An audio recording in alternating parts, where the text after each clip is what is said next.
A'udzubillahi minasyaitonirrajim. Bismillahirrahmanirrahim.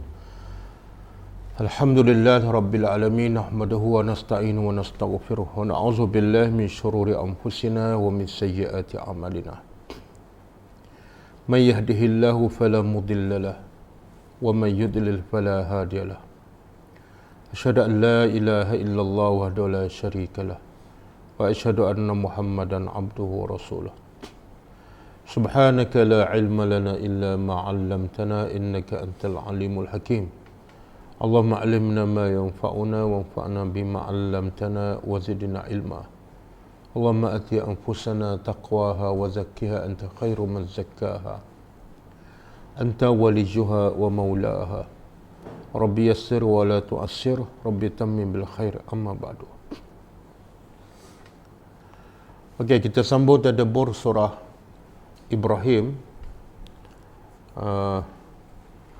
ayat yang ke-19.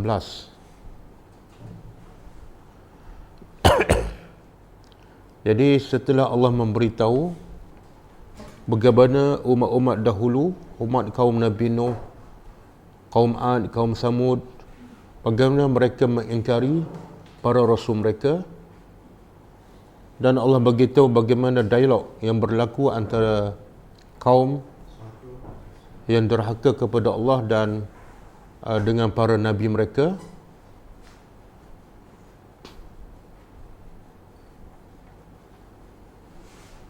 Kemudian Allah beritahu akibat kesudahan kaum-kaum yang ingkar kepada Allah, yang menolak para rasul mereka, iaitu Allah beritahu, a'udzubillahi minasyaitonirrajim, wastaftah min waraihi jahannam wa yusqa min ma'in sadid. Allah bagi amaran keras kepada kaum yang menolak dakwah para rasul mereka dan mereka kufur kepada Allah.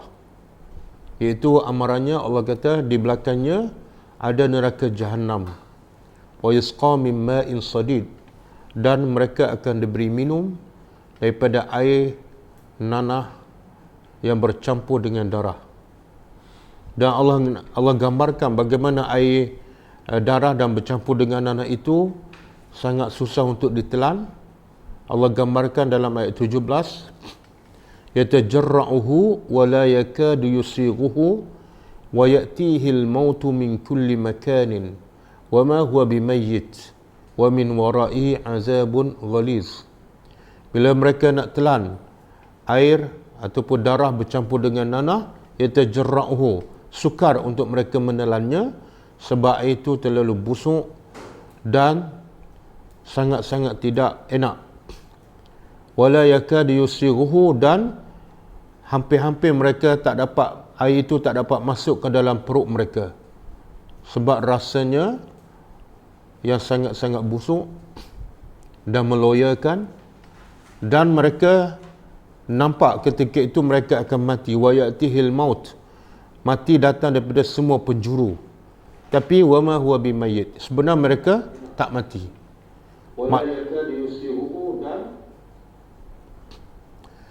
Dan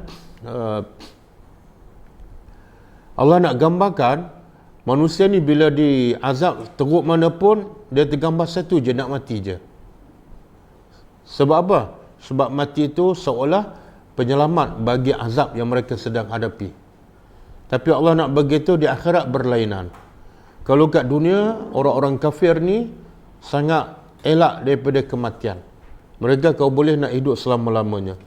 Tapi terbalik di akhirat besok, mereka sangat-sangat nak mati. Sebab hanya mati saja boleh menyelamatkan mereka daripada azab Allah. Tapi ketika itu, bila kat dunia mereka tak nak mati, Allah bagi dia mati. Sebab dunia tempat ujian, dan bila di akhirat mereka nak mati, Allah tak bagi mati pula, sebab di akhirat adalah tempat balasan. Bahkan Allah kata lagi, wa min waraihi, di sebalik azab yang disebut itu, minum air darah bercampur dengan nanah, di sebalik itu, selepas itu ada azabun ghaliz, azab yang lagi keras. Jadi semua ni Allah rakam sebelum berlaku, sebagai peringatan kepada manusia yang masih hidup masih ada peluang untuk bertaubat kepada Allah Subhanahu Wa Taala. Kemudian Allah beritahu pula satu lagi bentuk azab kepada orang kafir ialah dalam ayat 18. Yang tadi Allah beritahu balasannya di akhirat besok. Satu lagi bentuk azab ialah Allah kata masalul ladzina kafaru bi rabbihim a'maluhum karamadin ishtaddat bihi ar-rihu fi yawmin 'asif la yaqdiruna mimma kasabu ala syai'in dzalika huwa ad-dhalalul ba'id. Allah kata perumpamaan soalan dia apa jadi dengan amalan-amalan kebaikan orang kafir. Mereka ada kebaikan mereka, berbuat baik pada mau apa, mungkin mereka infak untuk buat sekolah, untuk buat hospital kan. Bahkan ada orang kafir infak untuk buat masjid pun. Jadi apa jadi dengan amalan kebaikan mereka itu? Allah beritahu perumpamaan orang-orang kafir yang kufur dengan Tuhan mereka, amalan mereka yang baik itu seumpama abu, karamadin, seperti abu, bukan setakat abu tapi istaddat bihi rihu, ditiup oleh angin yang sangat kencang. Maksudnya apa? Amalan kebaikan mereka banyak macam mana pun, besar macam mana pun, semuanya seperti abu yang ditiup angin, tidak ada satu pun yang tinggal. La yaqdiruna mimma kasabu ala syai'in. Mereka tak mampu untuk mendapat apa-apa faedah dari apa yang mereka kerjakan, walaupun satu habuk pun, walaupun satu sen. Puncanya sebab apa? Zalika huwa ad-dhalalul ba'id. Sebab mereka berada dalam kesesatan yang ba'id. Apa maksud kesesatan yang jauh?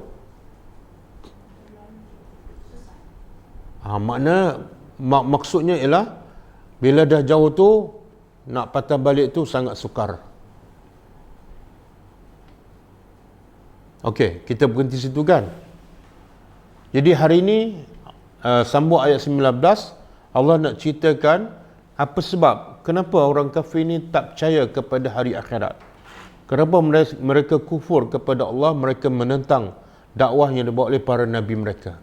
Sedangkan dakwah yang dibawa oleh para nabi mereka cukup dalil cukup jelas buktinya. Dan antara bukti Allah tu adalah benar, Allah tu adalah satu-satunya Tuhan yang berhak disembah ialah dalam ayat 19.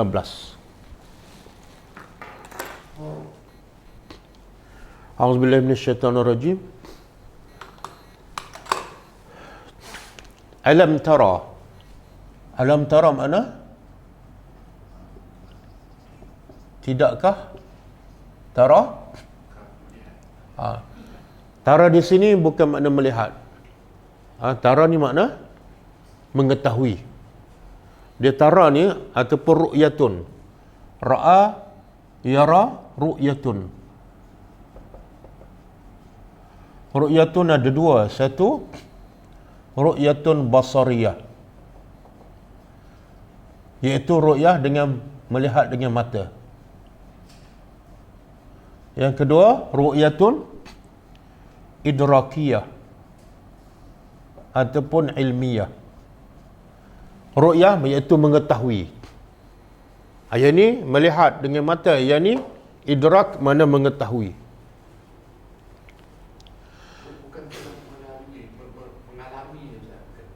Bukan. Jadi bila sebut alam tara tu, tengok apa yang selepas itu. Contoh ayat, alam tara kaifa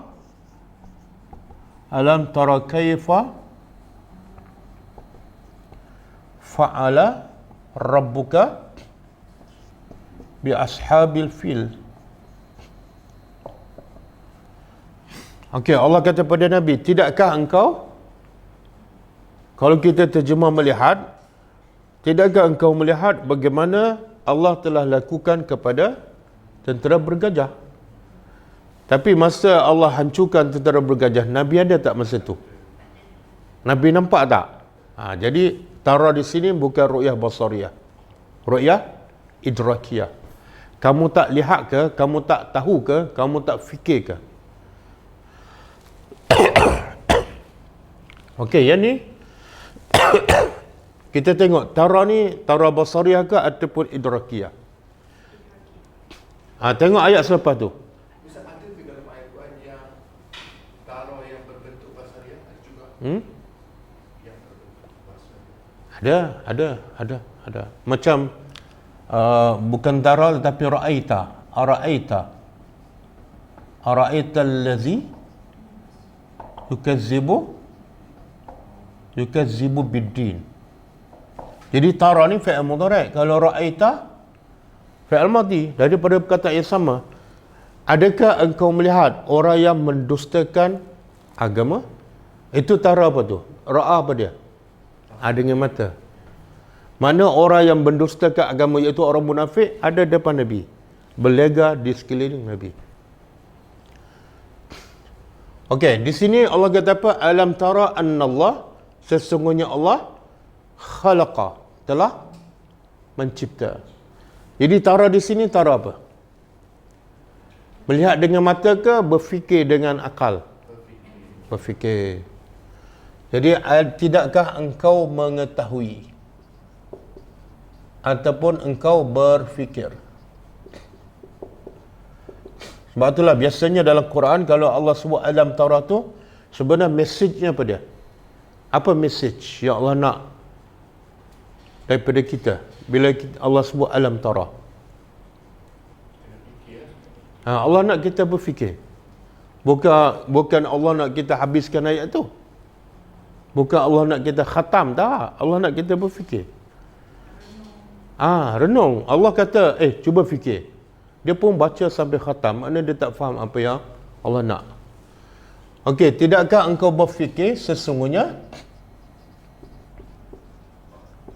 Allah khalaqa, telah mencipta as-samawat,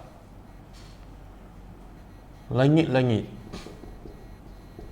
Kan? Allah mencipta langit. Langit samawat jamak kan. Jadi bila sebut mencipta, apa makna? Apa makna mencipta? Daripada tak ada kepada ada. Satu. Yang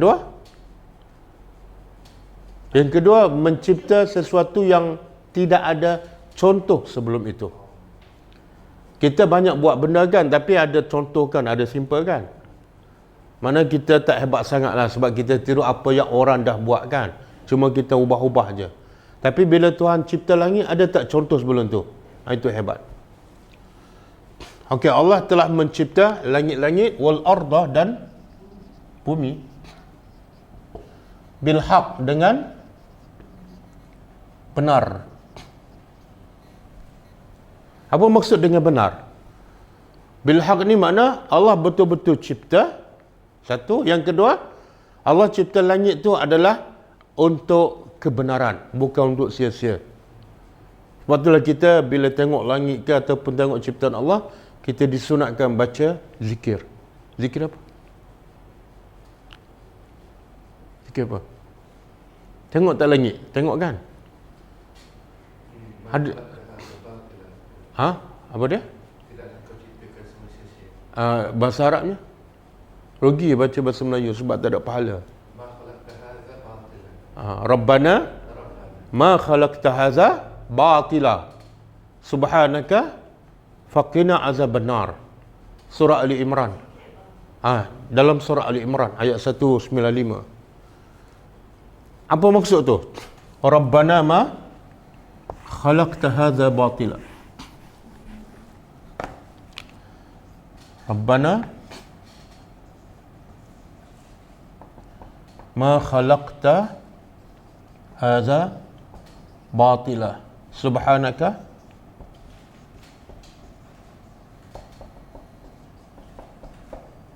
ini doa bila kita melihat langit. Ada dalam buku doa saya, buku 66 doa dan zikir harian. Wahai Tuhan kami, tidak engkau ciptakan ini, iaitu langit, bumi dan semua, batilah, sia-sia. Boleh? Jadi apa maksud sia-sia? Lawan dia bil haq. Jadi kalau nak terjemah hak ni apa maksud? Allah tidak pernah cipta langit dan bumi sia-sia. Habis cipta untuk apa? Bil haq. Ada faedah, ada kebenaran.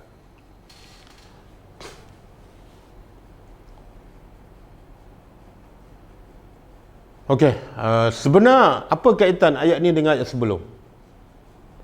Kalau ayat sebelum cerita tentang orang kafir kan, yang kufur kepada Allah, yang menolak dakwah para nabi mereka. Tiba-tiba Allah kata Allah mencipta langit dan bumi. Kamu tak fikir ke Allah cipta langit dan bumi? Apa kaitan dengan cerita orang kafir sebelum tu? Bahkan daripada banyak ayat-ayat sebelum tu, daripada surah Ibrahim, banyak Allah cerita pasal kaum yang dahulu yang kufur kepada Allah. Tiba-tiba Allah kata Allah mencipta langit dan bumi. Apa kaitannya? Apa munasabahnya? Semua diciptakan ada sebab. Ha? Bukan sia-sia. Semua ada. Tak kaitan dengan cerita orang kafir sebelum ni. Begitu juga orang kafir diciptakan ada tujuan. Bukan. Fikir.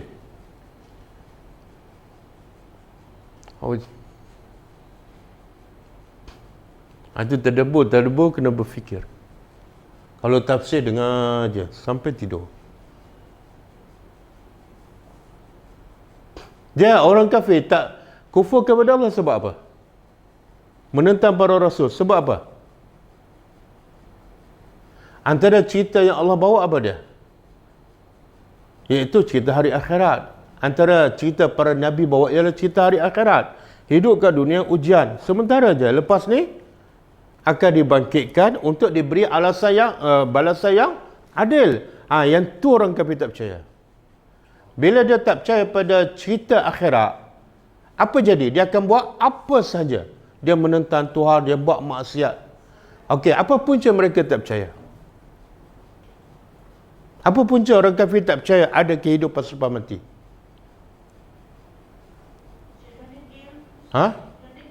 Yalah, sebab apa? Baca tak surah Yasin? Baca kan? Kan dah pension dah. Baca lagi.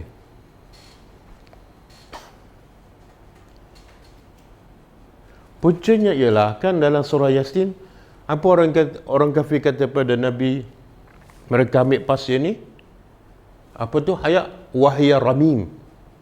Ayat sebelum tu.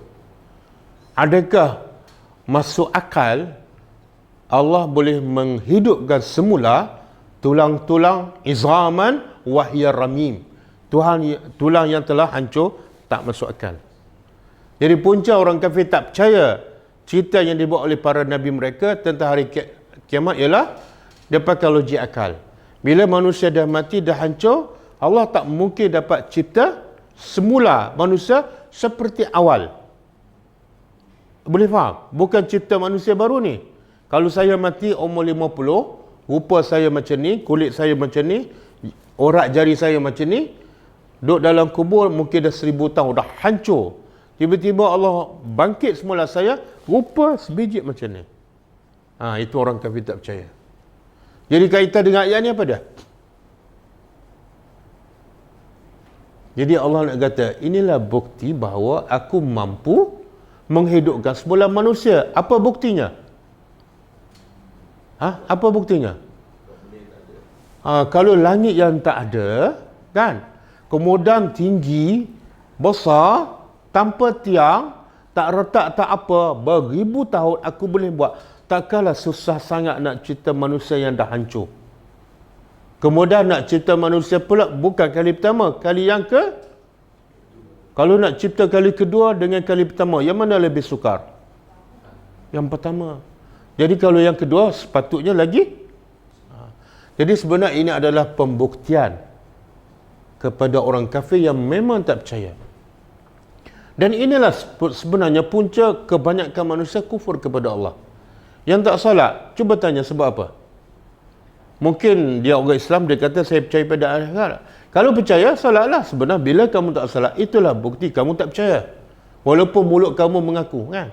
Yang buka aurat. Cuba tanya dia, kenapa buka aurat? Kamu tak takut neraka ke? Takut. Kalau takut, tutuplah. Bila tak tutup, sebenar kamu tak takut. Tak betul-betul meresap dalam hati. Boleh faham? Jadi Allah mencipta langit dan bumi. Kemudian bilhaq. Allah suruh berfikir, kan?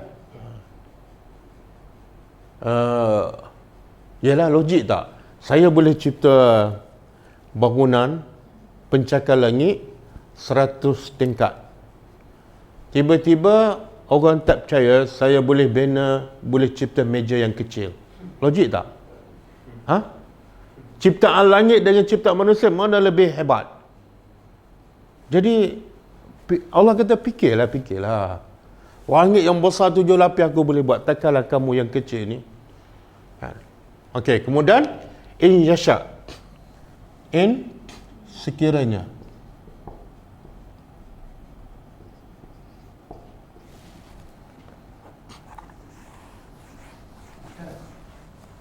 Ya. Idea logik macam tu boleh perumpamaan. Nabi pernah jawab pada orang kafir tak, Ustaz? Macam Ustaz sendiri. Tak, Nabi jawab dengan ayat Quran. Ya, maksudnya ada kan? Ada. Tapi mereka percaya tak pada ayat Quran ni? Tak. Oh, inilah dia. Inilah ayat ni lah. Ni Allah suruh Nabi fikir, sebenarnya Allah suruh Nabi suruh orang kafir berfikir. Nabi beriman tak? Beriman. Jadi ayat ni sebenarnya untuk targetnya untuk orang yang tak beriman tu. Kenapa sebenarnya dia tak terima? Kenapa dia tak terima sebenarnya hakikat ini? Kenapa dia tak nak terima? Tak nak terima ayat Al-Quran? Dia macam tak dia lah. Sebab pertama dia fikir kekuasaan Allah tu macam kekuasaan manusia. Kalau kursi ni dah hancur kan, kursi ni dah hancur, boleh tak kita buat balik? Macam kursi yang asal. Dia fikir Tuhan tu macam dia. Jadi mana boleh? Kalau pokok tu dah mati, kita boleh tak nak hidupkan semula pokok yang dah mati, bukan pokok baru. Seperti asal. Tak boleh. Jadi dia ingat Tuhan tu macam dia. Satu. Yang kedua, sebab sombonglah. Sombong. Kadang-kadang dia tahu. Orang kafir bila bila Nabi tanyakan, siapa cipta langit dan bumi? Dia jawab apa? Dia tahu, dia yakin, tapi sebab sombong. Ada juga, kadang-kadang dia tahu tapi sombong. Sebab tu Allah kata, punca manusia sesat ni dua sebab je. Dan Allah sebut dalam surah apa tu? Dalam surah apa? Punca manusia sesat dua. Dalam surah yang selalu kita baca. Kalau tak baca, makna dia tak solat. Ayat mana tu? Punca manusia menentang Allah. Apa dia? Ghairil maghdubi alaihim. Satu. Yang kedua? Okey, kalau al-maghdubi alaihim, apa punca? Apa punca mereka tu dimurkai oleh Allah? Sebab mereka dah tahu, dah ada ilmu, tapi mereka sombong, tolak juga ilmu tu. Maka Allah murka. Satu. Dah tahu tapi tolak. Mana sombong. Yang kedua, waladhdallin. Sesat sebab apa? Tak ada ilmu, jahil. Dua je. Okey? Jadi Allah kata sekiranya yasha, dia, iaitu Allah, kehendaki. Yuzhibukum, dia akan yuzhibkum apa dah? Hapuskan ataupun hilangkan kamu.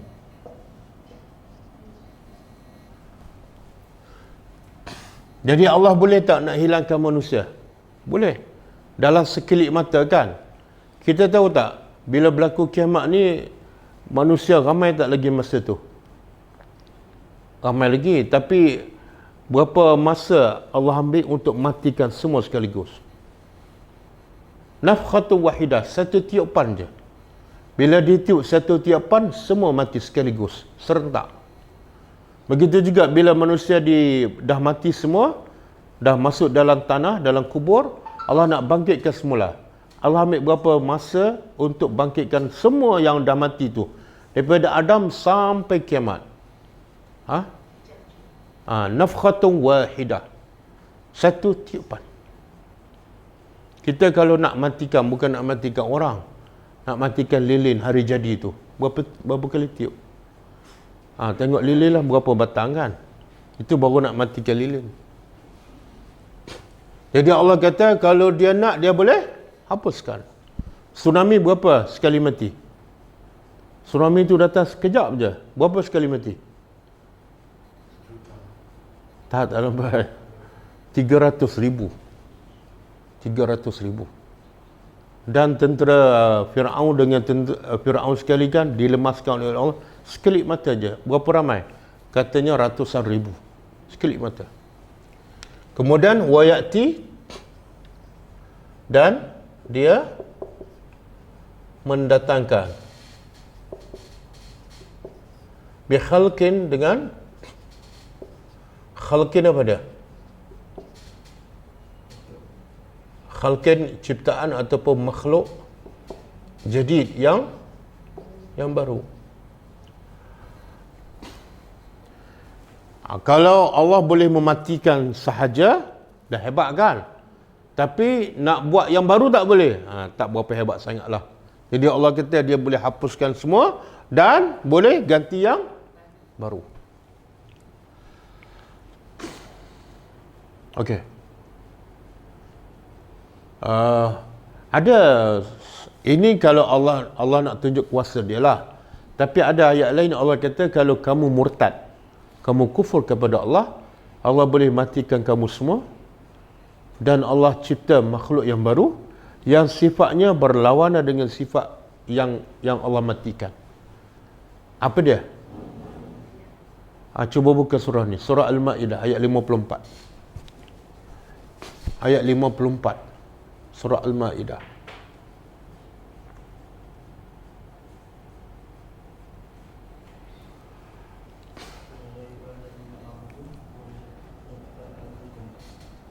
Ya ayyuhallazina amanu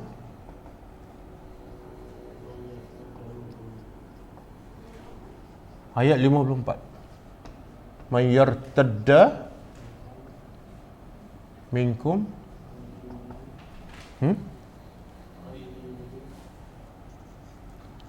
andi ihim fasawfa ya'tillahu biqaumin yuhibbuhum, kemudian wa yuhibbunahu, kemudian azillatin alal mu'minin, yang keempat a'izzatin alal kafirin,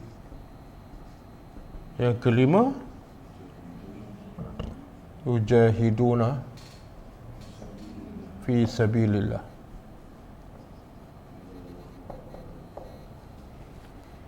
Yang keenam la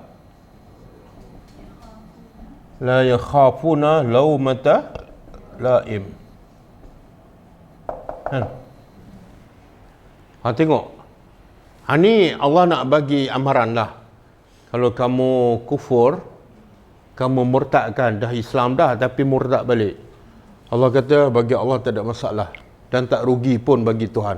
Bahkan yang akan rugi ialah orang yang murtad tu. Allah kata apa? Wahai orang beriman, man yartadda minkum, siapa yang murtad di kalangan kamu, an dinihim, dari agama mereka, fasawfa ya'tillahu biqaumin, maka Allah akan mendatangkan kaum yang lain. Apa sifat kaum yang lain? Satu, Allah cinta mereka. Sifat kaum yang lain yang Allah akan cipta ialah Allah cipta mereka. Yang kedua, mereka cinta. Dia cinta kena dua pihak. Kalau kita je cinta Allah, Allah tak cinta, tak jadi. Jadi Allah cinta mereka dan mereka pun kemudian tak cukup. Cinta pada Allah sahaja tak cukup. Kena ada azillatin alal mu'minin, sentiasa melemah lembut, merendah diri sesama orang beriman. Kalau dia mendakwa dia cinta Allah tapi dia maki orang beriman, bukan, itu bukan cinta Allah. Sebab itulah Islam tu mesti ada hablum minallah dan hablum, ni hablum minallah. Allah cinta kita, kita cinta Allah. Hablum minan nas, sentiasa merendah diri, sentiasa berlemah lembut dengan orang beriman. Jangan maki hamun. Yang keempat, tegas dengan orang kafir. Kalau terbalik, dia cinta Allah tapi dengan orang Islam kasar, maki. Dia orang kafir lembut je, sayang je. Dia sebenarnya bukan cinta Allah. Yang kelima, sentiasa berjihad. Maknanya hidupnya untuk apa? Bukan untuk diri, bukan untuk keluarga, tapi untuk agama Allah. Dia korbankan masa, korbankan duit, korbankan ilmu untuk meninggikan agama Allah. Kemudian yang terakhir, la yakhafuna laumata laim. Dia tidak pernah takut celaan orang yang mencela. Laumah, celaan. Nafsul lawamah daripada inilah laumah. Laumah, celaan. Laim, orang yang apa maksud?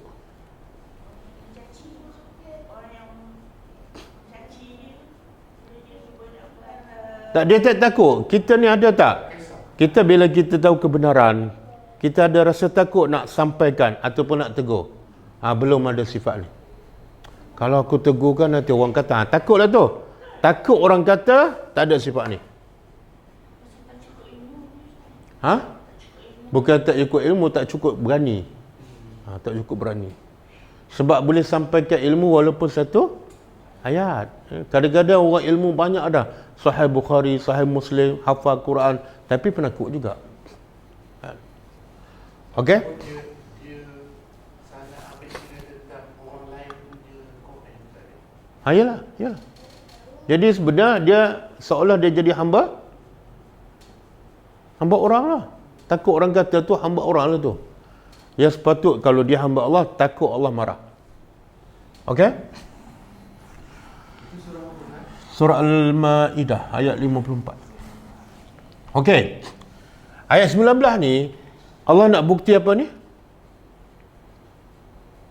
Nak bukti apa ayat 19? Allah berkuasa menghidupkan semula manusia. Salah satu bukti Allah cipta langit kan. Okey. Allah nak buktikan Allah berkuasa mencipta semula manusia yang telah mati dah hancur. Salah satu, dengan Allah beritahu dia boleh cipta langit dan bumi. Yang kedua juga, banyak dalam ayat lain lah. Ayat lain dan surah lain. Allah buktikan bahawa Allah berkuasa dengan cara Allah buat ayat, Allah menurunkan hujan. Kemudian hujan tu menimpa ke bumi. Bumi yang kering kontang mengeluarkan tumbuhan. Itu bukti Allah mampu menghidupkan manusia. Tengok bumi yang kering, keluar pokok macam-macam kan. Pokok durian, pokok lansat, pokok rambutan. Yang ketiga juga, dalam Al-Quran Allah sebut pembuktian Allah yang berkuasa menghidupkan semula manusia ialah Allah menghidupkan makhluknya masa kat dunia lagi sebelum di akhirat. Ada tak? Dan mati kat dunia tapi Allah hidupkan. Ada beberapa orang. Ada tak disebut dalam Quran? Itu nak tanya tu. Tak. Mana ada cerita Imam Mahdi dalam Quran, Imam Mahdi mati kemudian dihidupkan semula. Ini betul-betul cerita Allah matikan manusia tu kat dunia dan kat dunia juga Allah hidupkan. Kafir bukan mati, kafir tidur. Ini matikan terus. Kafir tidur. Surah Baqarah apa dia? Cerita apa? Apa dia? Au kallazi marra ala qaryatin. Ada seorang lelaki lalu kawasan yang kampung tu ataupun bandar dah hancur, dia pun tanya, macam mana, bukan nak persoalkan tapi nak tahu kehebatan Allah. Macam mana Allah boleh hidupkan kampung ataupun bandar ini yang hancur? Maka fa amatahu Allahu mi'ata amin. Allah matikan dia 100 tahun, summa ba'atha. Kemudian Allah bangkitkan selepas 100 tahun. Dan lelaki itu ada disebut, ada orang mengatakan dia adalah Uzair, tapi tidak ada dalil. Surah Baqarah. Satu. Dia sebenar dalam surah Baqarah ada 5 cerita yang Allah mati kat dunia, Allah hidup juga kat dunia. 5 cerita. Baru satu. 4 lagi. Semua ini dalam surah Al-Baqarah. Ya. Allah matikan atau ada dua semua. Kat dunia. Apa Yusuf yang kedua?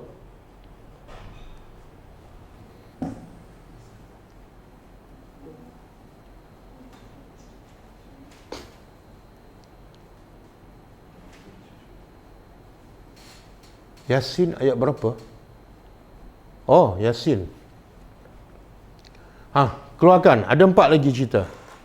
Dalam Al-Baqarah semua. Yalah, surah Yasin tak ada. Surah Yasin tak ada. Itu bahaya bila baca surah Yasin saja tak tahu cerita dalam surah Baqarah.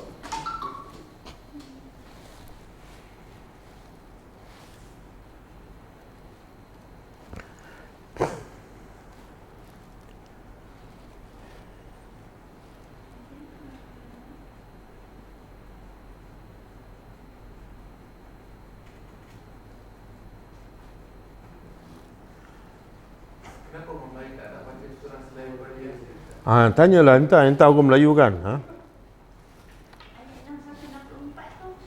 Okey, ada soalan tadi surah Yasin yang pasal Allah, mana dia bertanya bagaimana Allah boleh hidupkan tulang yang telah reput. Surah Yasin ayat 78. 78 soalan tadi. Okey, tak tahu itu ada jawab tu, Zahrin. Al-Baqarah 259, betul. 259 kita dah sebut tadi kan. Au kallazi marra ala qaryatin. 260 cerita Nabi Ibrahim yang minta Allah tunjukkan bagaimana Allah menghidupkan yang mati. Maka Allah kata pada Ibrahim, ambil burung, potong-potong, letak atas gunung kan. Itu pun makhluk ya Allah matikan dan Allah hidupkan masa kat dunia. 260 surah Baqarah. 2. Yang ketiga kisah lembu lah, kisah Baqarah. Kan orang tu Bani Israel dibunuh kan. Kemudian bila nak cari pembunuh, Allah kata sembelih lembu. Kemudian ambil anggota lembu, pukul si mayat kan. Dan mayat tu hidup. 3. Itu ayat 56. Ayat 56. Ayat 164. Cerita apa tu?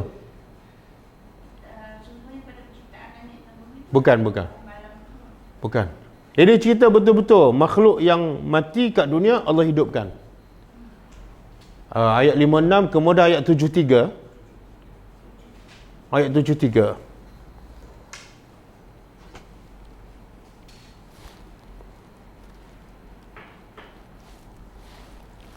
Dan satu lagi ayat 243.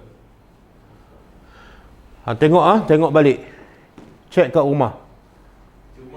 Kerja rumah. Jangan kerja rumah kat dapur je. Kerja rumah, cuba tengok betul tak? 5 cerita dalam surah Baqarah ya Allah buktikan kehebatan dia boleh hidupkan semula manusia yang dah mati, dah hancur. Iaitu Allah matikan kat dunia dan Allah hidupkan kat dunia. 5 kisah dalam surah Al-Baqarah.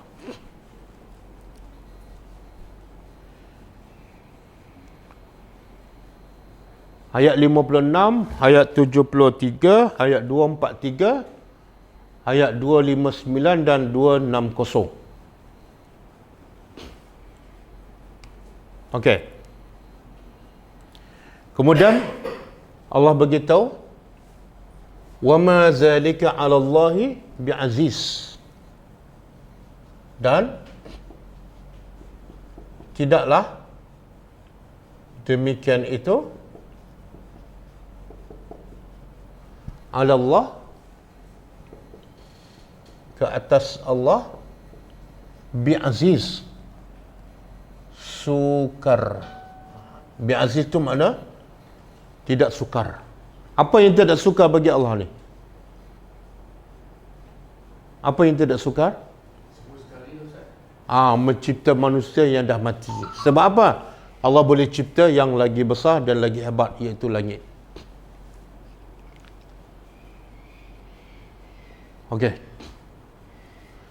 Kemudian Allah beritahu kedudukan manusia khususnya yang kufur kepada Allah di akhirat besok. Allah kata wabarazu dan mereka barazu apa dia? Baraza makna zahara. Baraza makna zahara. Zahara makna dia zahir, muncul, jelas. Jadi Allah kata dan mereka ni mereka zahir, nampak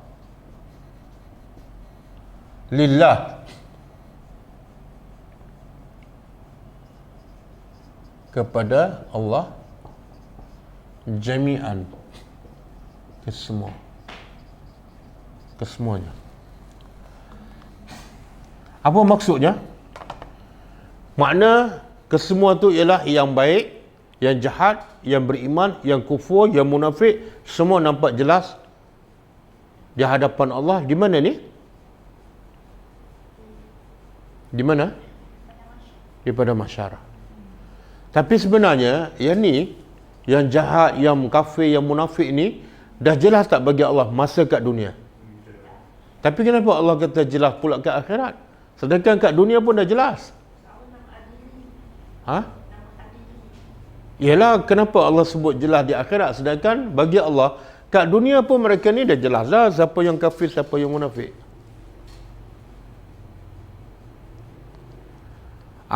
Yang kat dunia ni bagi Allah jelas, tapi ramai yang kafir, ramai yang munafik tak rasa pun Allah tahu.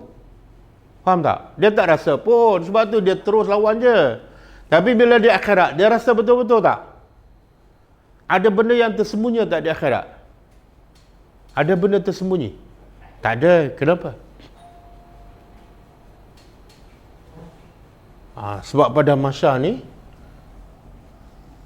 dia macam apa? Padan jarak. Kalau kat dunia kita boleh sembunyi dalam rumah, dalam bangunan kan? Di akhirat besok pada mahsyar nak duduk kat mana? Dah semua pula dalam keadaan bogel. Kan? Semua yang beriman ke, yang munafik, yang kafir, semua bogel. Duduk di satu tempat, satu tempat, satu padang. Jadi tak ada benda yang tersembunyi. Ini maksud wabarazulillah. Dan sebenarnya satu lagi, di akhirat besok di pada mahsyar, orang beriman tahu tak siapa yang jahat, dan yang jahat tahu tak siapa beriman? Tahu kan? Kalau kat dunia kita tahu tak? Kadang-kadang duduk sebelah kita, sebenarnya dia tak solat pun kita tak tahu. Kadang-kadang munafik duduk sebelah kita, kawan baik, kita tak tahu. Tapi bila di akhirat kita tahu tak? Dari mana kita tahu? Kalau muka orang beriman putih, bercahaya. Kalau muka orang tak beriman, hitam, pekat, biru, kan? Kita dapat tahu. Kemudian faqala, apa berlaku ni? Lalu telah berkata du'afa, orang-orang lemah. Lemah ni apa maksud dia? Du'afa jamaah, kalau mufrad dia dhaif.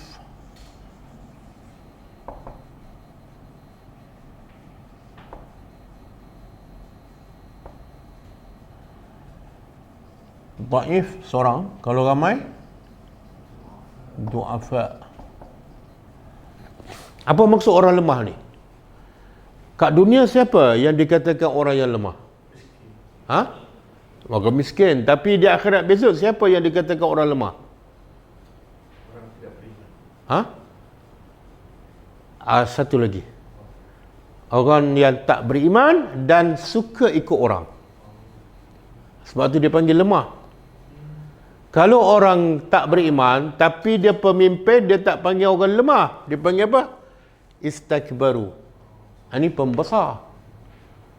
Sebab dia di ataskan. Yang lemah tu yang pengikut, follower, kan? Walaupun dia nampak kebenaran, tapi dia ikut je. Iyalah, ya. Lemah lah tu. Dia orang beriman tak lemah. Dia orang beriman ikut akal. Kalau benda ni salah, walaupun dia orang di bawah, dia tak akan ikut. Okey. Bila di pada mahsyar nanti berkata orang-orang yang lemah lillazina, kepada orang-orang yang istakbaru. Makna orang-orang yang sombong ni makna dia pemimpin. Ini pemimpin. Pemimpin tak beriman. Orang yang lemah ni biasanya pengikut ataupun rakyat. Tak kira pengikut kepada pemimpin ke, pengikut kepada tarikat ke, pengikut kepada mazhab ke, yang tak betul. Apa kata orang lemah pengikut ni kepada ketua mereka? Inna, sesungguhnya, kunna, adalah kami dulu, lakum, bagi kamu, taba'an. Taba'an ni jamak, taba'an jamak.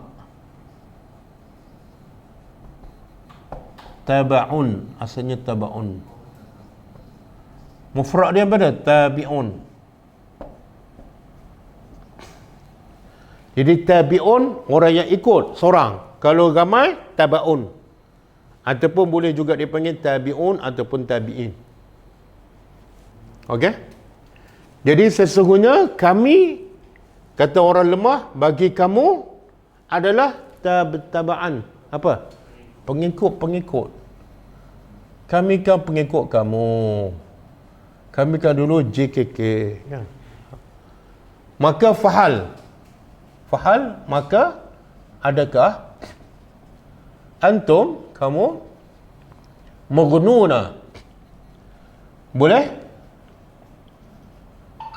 Apa dia? Maghnuna, membantu ataupun menyelamatkan, anna, kami, min azabillah, dari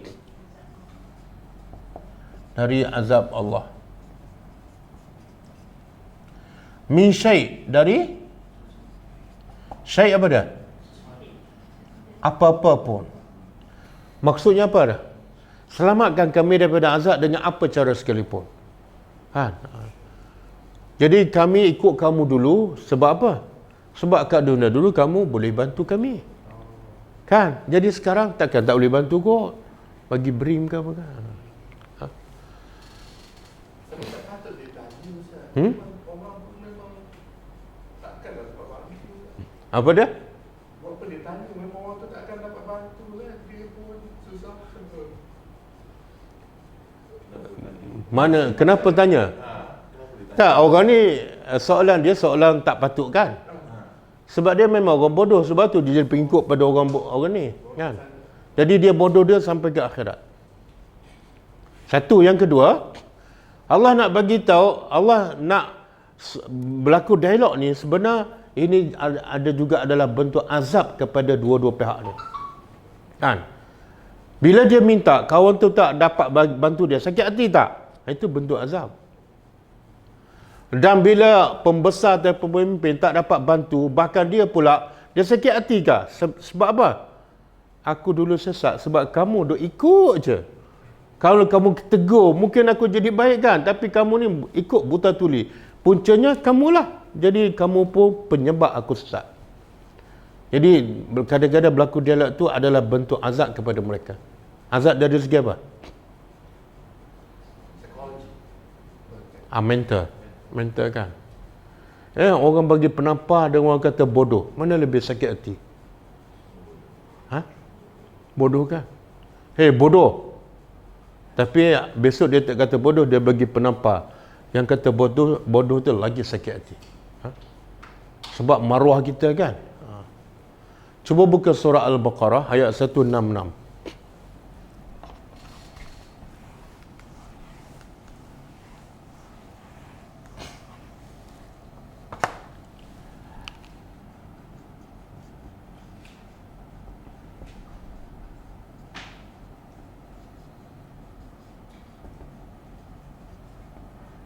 Istabarra'al ladzina tubi'u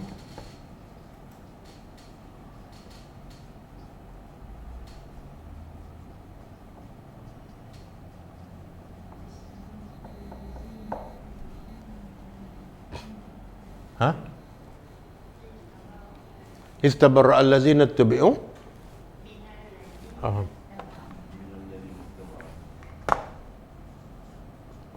Min allazina ittaba'u wa ra'awul azab wa taqatta'at.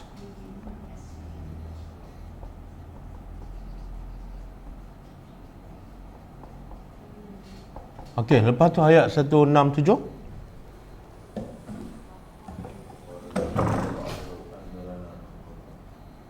Waqala allazina ittaba'u law anna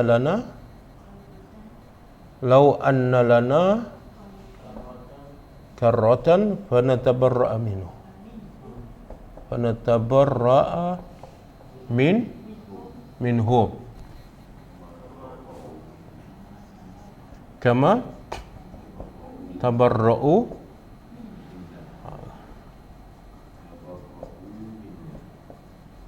dah kan. Okey, cuba tadabbur. Allah rakam dialog antara pembesar, pemimpin dengan orang di bawahnya dalam neraka. Allah kata apa? Is apa dah? Ingatlah ketika mana tabarra'a, telah tabarra' apa dia? Tabarra' mana bara'ah, berlepas diri. Siapa yang berlepas diri ni? Allazina taba'u, orang-orang yang mengikut. Pengikut ni ad-du'afa. Dalam ayat ini Allah guna istilah ad-du'afa. Di sini Allah kata allazina taba'u, orang yang ikut. Dia berlepas diri daripada siapa? Minal lazina tubi'u, daripada orang yang mana siapa? Pemimpin. Jadi orang bawah berlepas diri dah. Masa kat dunia bukan main rapatkan, puja bukan main. Kemudian wara'ul azab, bila tu dia berlepas diri? Bila nampak azab. Kat dunia cakap apa pun tak dengar, tak percaya kan.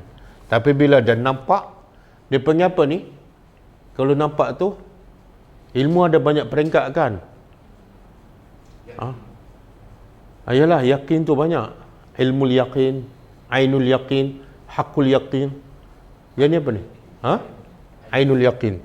Bila dah nampak baru percaya. Dan masa tu wa taqatta'at bihimul asbab. Taqatta'at apa dia? Qata'at, terputus. Al-asbab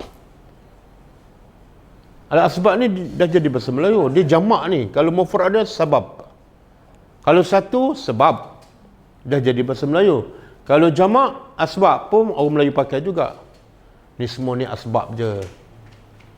Apa maksud? Apa maksud? Terputus segala penyebab-penyebab. Kat dunia bila ada masalah, ada sebab je dia dapat bantuan. Mungkin kabel kan, mungkin ada duit, mungkin polis, mungkin tentera. Tapi di akhirat besok Allah kata apa? Semua sebab-sebab yang boleh selamatkan dia terputus. Termasuklah kalau bapak dia beriman, dia tak beriman, terputus bantuan. Ataupun sebaliknya. Ini cakap siapa ni? Allah yang cakap kan. Kemudian waqala allazina taba'u, telah berkata orang-orang yang pemimpin ni. Waqala allazina taba'u, bukan pengikut. Telah berkatalah pengikut. Mana ni lah du'afa ni. Lau anna lana, jikalau sesungguhnya lana milik kami karratan, boleh kembali ke dunia. Karrah ni balik semula. Kalau kami boleh balik semula ke dunia, apa kami nak buat yang pertama? Fanatabarra' minhum, kami nak berlepas diri. Yang tadi pembesar ni, pembesar berlepas diri daripada pengikut. Sekarang pengikut pula cakap, kalau kami boleh balik semula ke dunia, kami akan berlepas diri daripada pembesar, kama tabarra'u minna, sebagaimana mereka dah berlepas diri. Di akhirat besok mereka tak kenal kami, buat tak kenal dah. Maka kami kalau balik kat dunia, kami nak buat apa? Nak buat tak kenal juga. Tapi boleh tak? Ni karratan ni mustahil. Balik semula ke dunia mustahil. Tengok Allah rakam perbualan. Dah berlaku ke belum ni? Apa faedah dia? Cerita benda yang belum berlaku. Peringatan kepada siapa? Tapi faham tak ayat ni? Bila faham? Oh, sekarang lah. Selama ni baca tak faham kan? Jadi bila tak faham, tak ada peringatan lah. Sebab itulah pentingnya faham.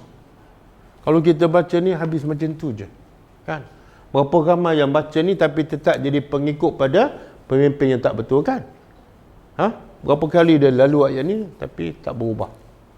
Okey. Kelas-kelas orang Malaysia mengaji, patut dia baca, Ustaz. Yalah. Kebanyakan saya sejak kecil tu memang tak ada pun baca. Yalah, kita dah umur berapa kan? Kita khatam kali pun dah khatam Quran berapa kali kan? Mungkin berpuluh kali lah. Tapi kita tak faham kan? Tak sokong lagi ya. Yalah. Sekarang belum terlambat lah. Okey. Jadi manusia ni, okey, kita balik pada ayat kita. Orang yang lemah, iaitu orang bawah, berkata pada orang yang sombong, pemimpin dah. Dulu kami ni pengikut kamu, bantulah kami, selamatkan kami. Maka apa jawab pemimpin? Macam Fir'aun, Abu Jahal, Abu Lahab kan? Ni termasuklah ni. Donald Trump. Dia jawab apa? Qalu, mereka berkata, lau, jikalau hadana pada Allah memberi hidayat kepada kami, la hadainakum, pasti kami pimpin kamu. Apa maksud ayat ni? Ustaz, macam dia menyalahkan Tuhan, betul? Dia kata sebab Tuhan tak beri hidayah. Saya nak berlepas diri. Dia kata kalau Tuhan bagi hidayat pada kami kat dunia dulu, kan? Kami akan bagilah hidayat tu pada kamu. Tapi dah Tuhan tak bagi, kami pun tak dapat hidayat. Kami pun sesat dan kami pun menyesatkan kamu. Jadi jangan salahkan kami. Dia orang kafir di akhirat besok, sama ada daripada mahsyar ataupun di dalam neraka, ada ketika dia mengaku salah sendiri, ada ketika dia salahkan Tuhan. Ikut situasi, ikut keadaan dia. Ada ayat dia kata Allah nak kami jadi syirik, kami syiriklah. Ada ayat dia kata apa? Dalam surah Al-Mulk, lau kunna nasma'u aw na'qilu ma kunna fi. Kalau dulu kami berfikir, kami berakal, kami tak akan jadi ahli neraka. Alasan. Dia apa-apa saja dia akan macam orang lemas kan. Ada apa saja kat permukaan laut dia akan capai. Begitulah orang kafir. Dan kalau dia tengok Allah sebut dalam surah Al-Hijr kan, rubama yawaddul ladzina kafaru, apa dah? Laukanu muslimin. Dia kata apa? Rubama, mungkin, yawaddu, ingin, allazina kafaru, orang-orang kafir, ingin apa? Apa orang kafir ingin? Laukanu, jikalau mereka menjadi orang Islam. Tapi bila ni? Di akhirat. Sekarang dia nak apa? Dia nak terbalik. Dia nak orang Islam jadi kafir macam mereka. Bila ni? Bila tengok ada orang Islam masuk neraka, keluar. Lepas tu keluar lagi.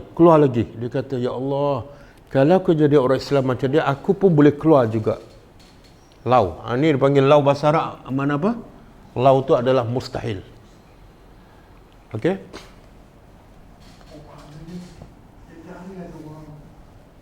Ada? Itu orang Islam lah yang mungkin dosa banyak. Amal soleh dia tak banyak.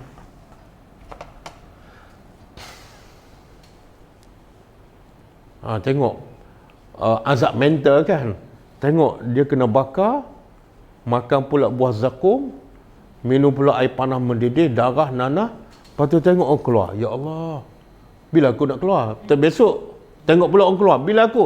Dan dia diberitahu kamu akan kekal. Tengok perasaan. Azab dari segi mental. Cuba buka surah Ghafir.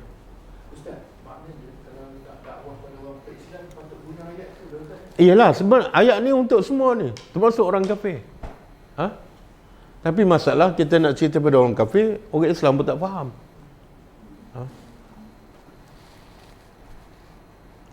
Surah Ghafir.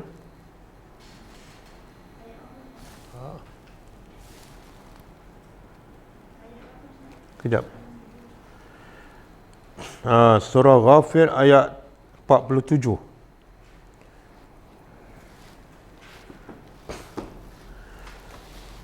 Cuba tengok.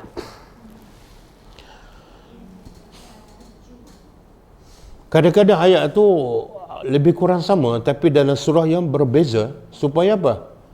Sebab Quran ni Quran kitab pendidikan.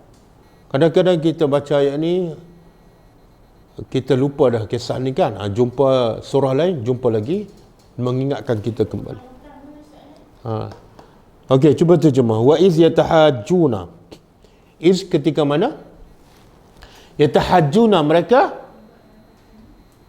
berdebat, berhujah. Antara siapa ni? Antara ni. Pemimpin dengan orang bawah, ketua dengan pengikut dia. Fa yaqulu du'afa, berkata orang yang lemah kepada orang yang sombong, inna kunna lakum taba'an. Sama kan? Sesungguhnya kami bagi kamu adalah pengikut. Fahal antum maghnuna anna? Boleh tak kamu selamatkan kami? Nasiban. Apa makna nasiban? Sedikit daripada azab. Dia tak minta semua, dia tak minta keluar. Sebab dalam kepala dia tahu dia tak boleh keluar. Kan? Jadi kalau minta semua keluar tu, kemudian apa jawab orang yang sombong? Jawapan dia berbeza dengan ayat ni. Apa kata? Qala allazina nastakbaru inna kullun fiha. Tengok apa jawapan dia? Apa makna?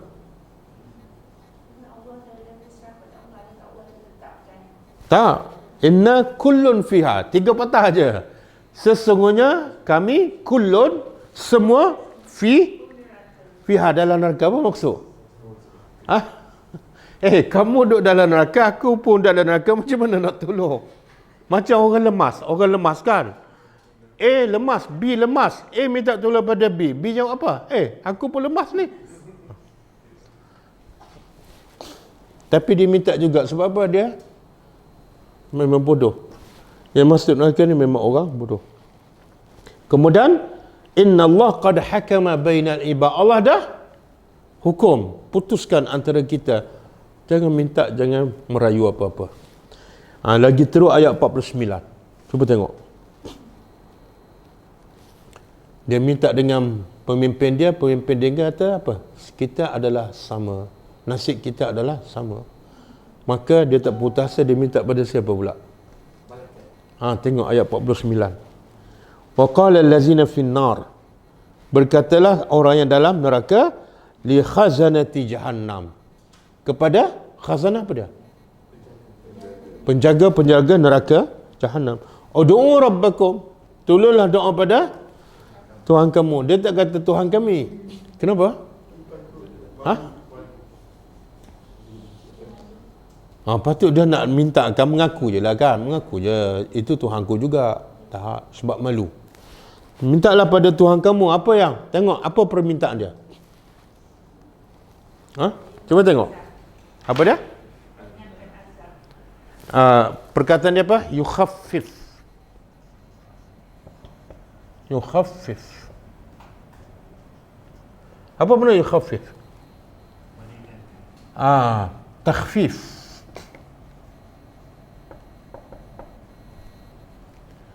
Dia minta ringankan. Kemudian ada apa? Yauman kan? Takhfif yauman. Satu ringankan, yang kedua satu hari. Kita kalau terbakar nak minta keluar 1 jam ke nak minta keluar terus? Kenapa minta 1 hari? Dia kata kalau minta keluar terus memang mustahil. Minta 1 hari pun mustahil juga, tapi cubalah kok-kokkan. Kok minta 1 hari dapat, minta pula 2 hari. Faham tak? Yalah, kalau dah kena bakar 1000 tahun, kalau dapat keluar 1 hari, okey tak? Okey lah. Sebab tu dia minta ringan je, tak tahan dah. Okey, kemudian apa jawab pemimpin lagi, pembesar ni? Sawa'un alaina. Sawa'un, sama. Sama saja. Alaina, ke atas kita. Kita ni siapa? Dua-dua. Kita sebenarnya satu nasib. Apa dia? Ajazi'na,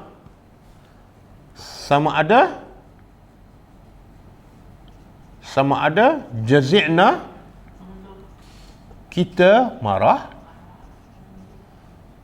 atau kita sabar. Hasilnya apa? Malana, tidak ada bagi kita min muhais, dari apa dia muhais? Tempat lari ataupun tempat untuk mengelak daripada azab. Tak ada je. Okey, apa maksud ni? Kita marah ke kita sabar, sama je. Apa maksud dia? Dia sebenarnya ikut logik, tak payah sebut ni. Patut dia kata apa? Kita nasib yang sama, tak ada tempat nak keluar dah. Tapi ada ayat ni, kita marah ke kita sabar, sama. Apa maksud dia? Nak ke tak nak ke tak. Mana dia nak beritahu sabar yang betul-betul ada faedah masa kat dunia. Sabar kat dunia ada faedah tak? Sabar mentaati Allah, sabar meninggal larangan kan? Apa faedah dia?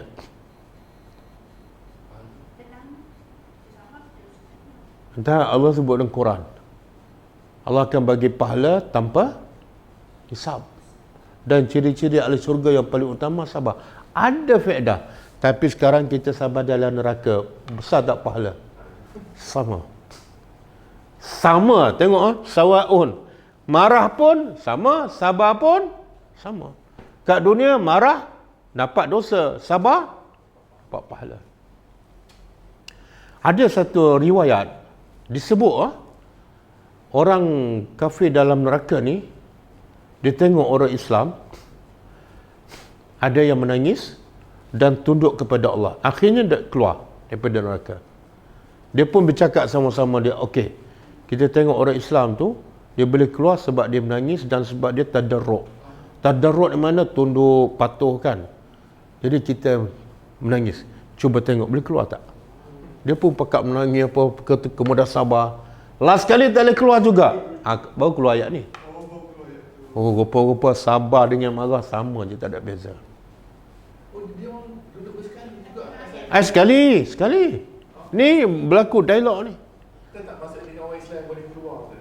Nampak lah Ustaz. Dia nampak. Dan kadang-kadang benda ni Allah sekalikan sebab apa? Supaya apa? Supaya bentuk berlaku dialog, dan daripada dialog tu lagi azab.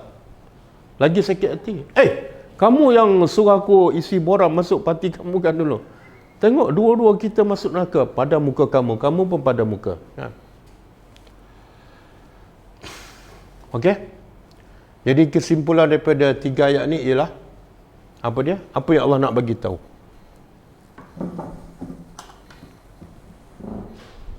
Pengajaran untuk kita.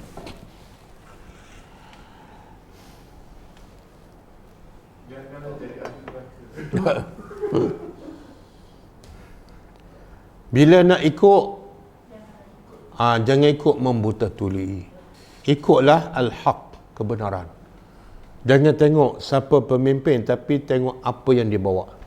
Kalau dia bawa Quran, dia bawa hadis, ikutlah. Tak kira nama dia parti ke, NGO ke, jangan tengok orang, tapi tengoklah apa yang dia bawa.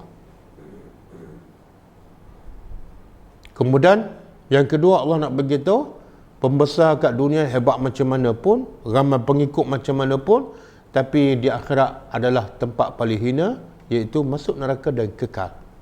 Jadi pengikut dengan pemimpin dia 2 kali 5, 5 kali 2, di satu lubang. Cuma yang untungnya siapa? Yang untungnya siapa? Beriman. Tak, yang untung pembesar, pemimpin yang kafir masa kat dunia lah. Dia dapat jawatan kan, dapat kuasa. Untung kat dunia. Oh, sementara. Sementara.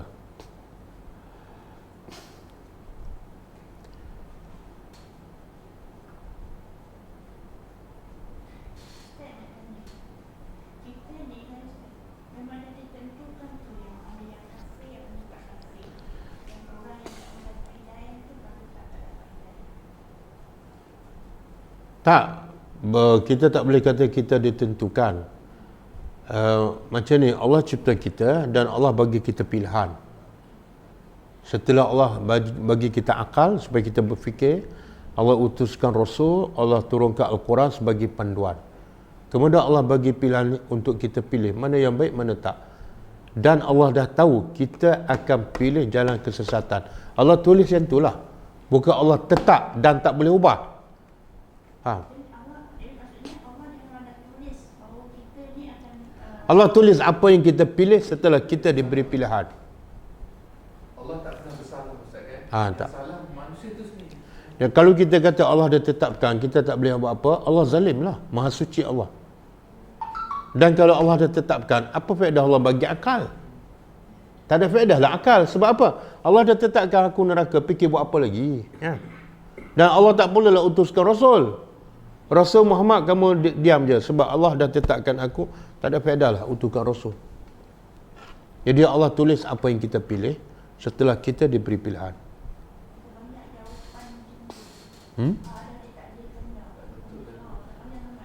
jawapan Dia sebenarnya itu bukan sebenarnya itu alasan untuk dia tidak beriman kepada Allah.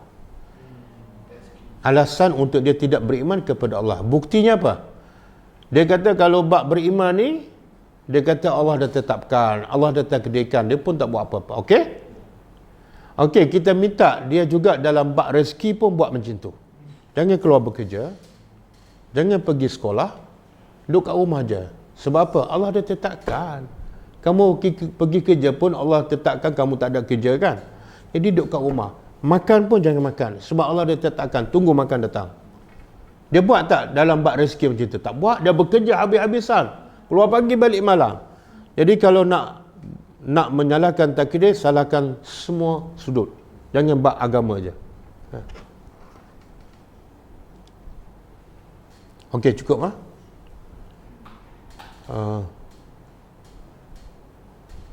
Tak ada soalan lah. Adakah situasi yang kita ubah walaupun telah ditulis? Ada situasi yang kita ubah walaupun telah ditulis. Okey. Nabi sebut dalam satu hadis, la yuraddu al-qada'u illa ad-du'a. Qada', ketetapan Allah, tidak boleh diubah melainkan doa.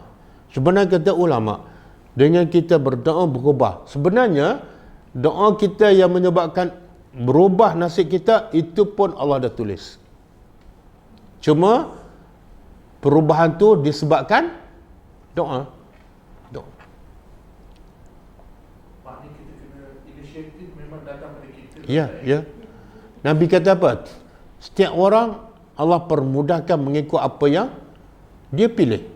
Kalau dia memang nak ikut nafsu, Allah permudahkan dia buat maksiat. Kalau dia memang niat dia, usaha dia nak hidayah, nak syurga, Allah permudahkan jalan ke syurga. Semua bergantung pada dia.